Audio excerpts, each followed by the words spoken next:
Simula sa linggo, beep card na rin ang gagamitin sa southbound ng LRT Line 1. At sa mga sumasakay ng tren, huwag daw ninyong iwawala ang inyong beep card. Dahil ito na rin ang gagamitin kapag pinag-isa na ang ticketing system sa LRT at MRT. Nakatutok si June Veneracion. Sa mga sumasakay ng LRT1 mula Roosevelt hanggang Baclaran, may pagbabagong asahan simula sa linggo, August 16. Pwede nang gamitin ang tap and go o beep card. Magpapakalat ng karagdagan tauhan sa southbound ng LRT1 para alalayan ng mga pasahero sa tamang paggamit ng beep card sa simula ng public trial. Honestly, people need to become a little bit familiar with how to use the equipment. Sa mga susunod na linggo pa pwedeng gamitin ang beep card sa northbound ng LRT1 dahil hindi pa tapos ang paglalagay ng mga turnstile. Sa Hong Kong, nagbibiyahe ako, ganun ang gamit.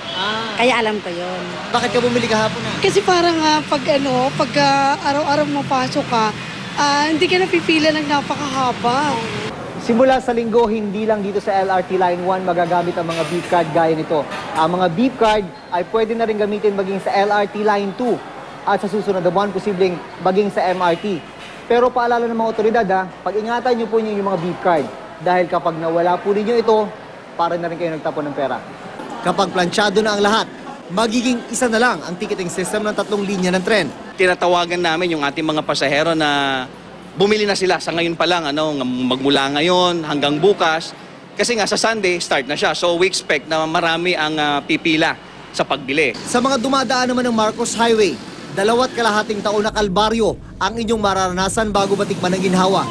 Yan kasi ang haba ng panahon para matapos ang gagawing LRT2 extension na magsisimula ang konstruksyon sa September 17. 2 inner lanes na magkabilang bahagi ng Marcos Highway ang isasara.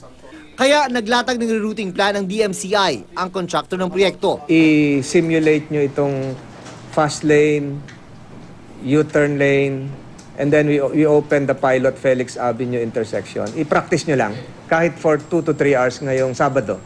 Para makita natin yung, madali yung sa drawing yung actual, para makita natin. June Veneracion, Nakatutok, 24 Oras.